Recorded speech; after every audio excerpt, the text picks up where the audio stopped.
Yes. Hi అండి. రవితేజ గారి ఫ్యాన్స్లో నేను కూడా ఒకడిని. కాబట్టి మీ అందరికీ నేను చెప్పేది ఏంటంటే, ఈ సంవత్సరం పండగకి సినిమా పోస్ట్ పోన్ అవ్వలేదండి. ఈ సంవత్సరం పండగే పోస్ట్ పోయిందన్న ఫీలింగ్లో ఉంది. రవితేజ గారి గురించి ఇంతకుముందు చాలాసార్లు చెప్పాను.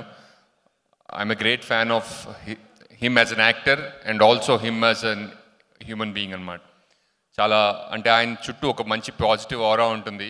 అంటే ఎవ్రీడే ఎవరిని బాధ పెట్టకుండా అందరితో హాయిగా కలిసిపోతూ చాలా ఎనర్జీగా, చాలా హ్యాపీగా, చాలా అందరినీ హ్యాపీగా ఉంచుతూ పనిచేసే మనిషి ఆయన. అందుకే ఆయన అంటే నాకు చాలా ఇష్టం.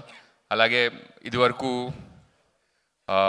మా ఇంట్లో నన్ను సినిమాలు చూస్తే చిన్నప్పుడు కొంతమంది తిడుతూ ఉండేవారు, సినిమాలు చూడక చదువుకో అని. వాళ్ళు కూడా యాక్చువల్లీ రవితేజ గారి సినిమా రిలీజ్ అయినప్పుడు చూస్తూ ఉంటారనమాట. సో రవితేజ గారి ఫ్యాన్స్ చిన్న వయసు నుంచి పెద్దవాళ్ళ వరకు అందరూ ఉన్నారు.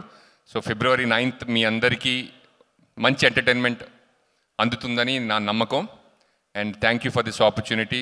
కార్తిక్ గారు, విశ్వప్రసాద్ గారు, వివేక్ గారు అండ్ నవదీప్, మీతో యాక్ట్ చేయడం ఎప్పుడు చాలా fun. Great friend and great personality. And thank you Kavya and Anupama. And ఇంకా ఎవరైనా మర్చిపోతే క్షమించండి. And I wish the team all the best. Manibabu గారు, మీరు